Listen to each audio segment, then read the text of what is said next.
sahabat Fresh Juice dimanapun Anda berada. Sesaat lagi kita akan mendengarkan Fresh Juice Rabu 8 Desember 2021 bersama Bapak Warindra dari Yogyakarta. Selamat mendengarkan.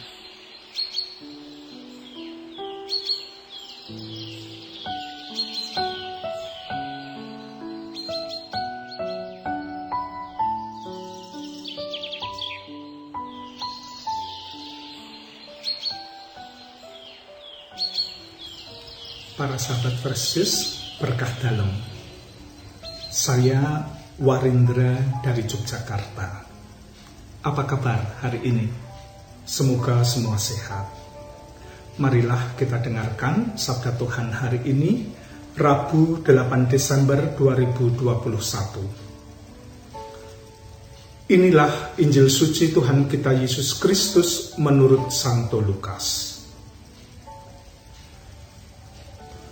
Bab 1 ayat 26 sampai 38. Dalam bulan yang ke-6, Allah menyuruh malaikat Gabriel pergi sebuah kota di Galilea bernama Nazaret kepada seorang perawan yang bertunangan dengan seorang bernama Yusuf dari keluarga Daud. Nama perawan itu Maria.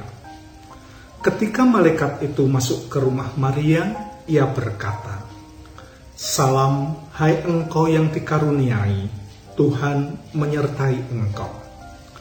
Maria terkejut mendengar perkataan itu, lalu bertanya di dalam hatinya, apakah arti salam itu? Kata malaikat itu kepadanya, "Jangan takut, hai Maria, sebab engkau beroleh kasih karunia di hadapan Allah. Sesungguhnya engkau akan mengandung dan akan melahirkan seorang anak laki-laki, dan hendaklah engkau menamai dia Yesus. Ia akan menjadi besar dan akan disebut Anak Allah yang Maha Tinggi, dan Tuhan Allah akan mengaruniakan kepadanya tahta Daud, bapa leluhurnya. Dan ia akan menjadi raja atas keturunan Yakub sampai selama-lamanya, dan kerajaannya tidak akan berkesudahan." Kata Maria kepada malaikat itu, "Bagaimana hal itu mungkin terjadi, karena aku belum bersuami?" Jawab malaikat itu kepadanya, "Roh Kudus akan turun atasmu, dan kuasa Allah yang Maha Tinggi akan menaungi engkau. Sebab itu, anak yang akan kau lahirkan itu akan disebut kudus, Anak Allah. Dan sesungguhnya Elisabet sanakmu itu, ia pun sedang mengandung seorang anak laki-laki pada hari tuanya. Dan inilah bulan yang ke-6 bagi dia yang disebut mandul itu. Sebab bagi Allah tidak ada yang mustahil."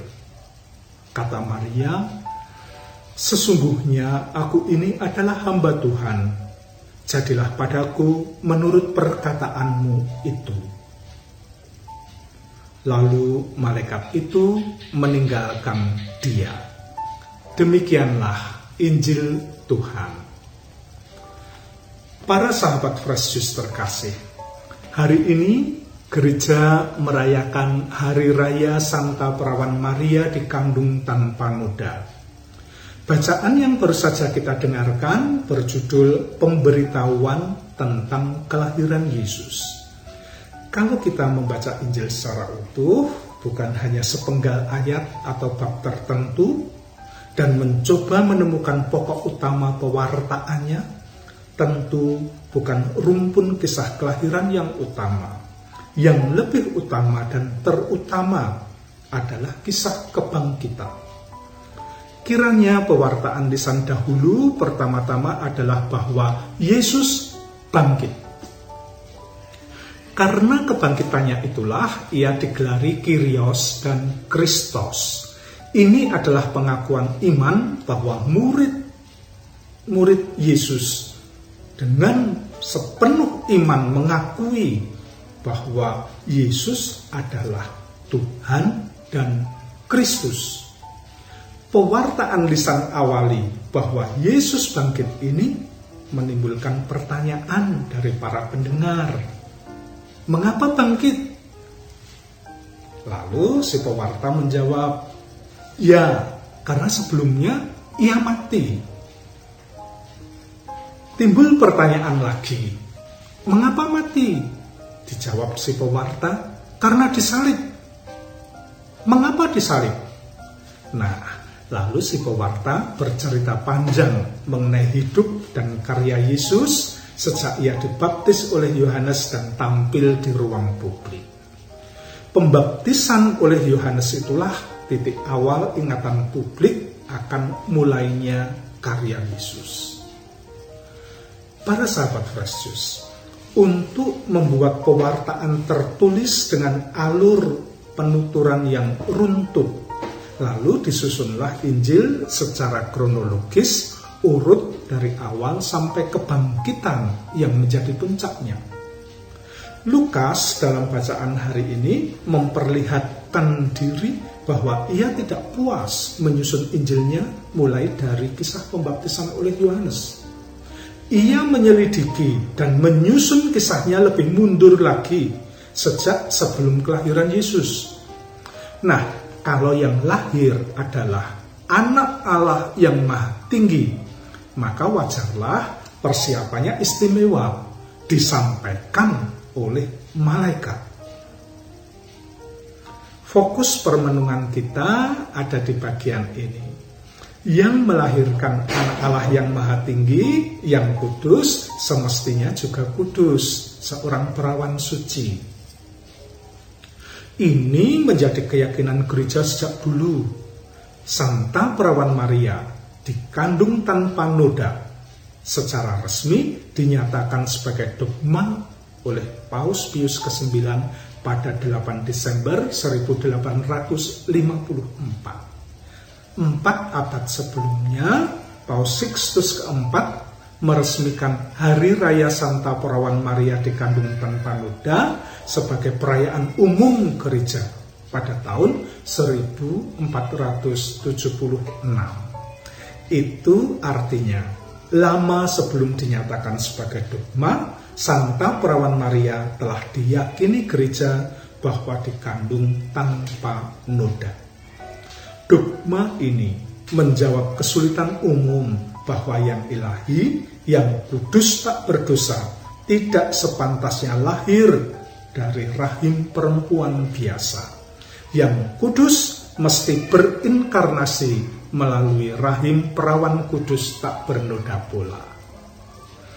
Kitab suci mencatat bahwa tidak seorang pun mendapatkan serentetan pujian seperti dalam bacaan hari ini selain Maria. Maria atau Miriam dalam bahasa Ibrani berarti orang yang ditinggikan. Gereja menghormati Maria karena kesediaannya menanggapi kabar malaikat untuk terlibat dalam karya penyelamatan Allah. Dan Maria rela menanggung banyak penderitaan karena kesanggupannya ini. Ada baiknya pada hari ini kita mengingat kembali amanat Konsili Vatikan II dalam Lumen Gentium artikel 67. Konsili Vatikan II mendorong semua putra gereja supaya mereka dengan rela hati mendukung kebaktian kepada Santa Perawan, juga supaya mereka sungguh menghargai praktik-praktik dan pengamalan bakti kepadanya yang di sepanjang zaman telah dianjurkan oleh pemimpin gereja. Nah, para sahabat Fresh Juice terkasih, marilah kita tingkatkan hidup rohani kita dengan hidup suci dengan bantuan Bunda Maria. Saya masih ingat dan masih mendoakan tiap pagi doa yang diajarkan pastor paroki kami, Romo Reinders SY, kepada kami anak-anak waktu itu. Sebuah devosi sederhana, 3 kali doa Salam Maria, yang diakhiri, Engkau yang dikandung tanpa noda, sucikanlah badanku dan kuduskanlah jiwaku. Semoga dengan berusaha bersih-bersih diri, anak Allah yang maha tinggi, yang kudus, mendapatkan palungan yang makin pantas dalam diri kita Natal nanti. Berkah dalam.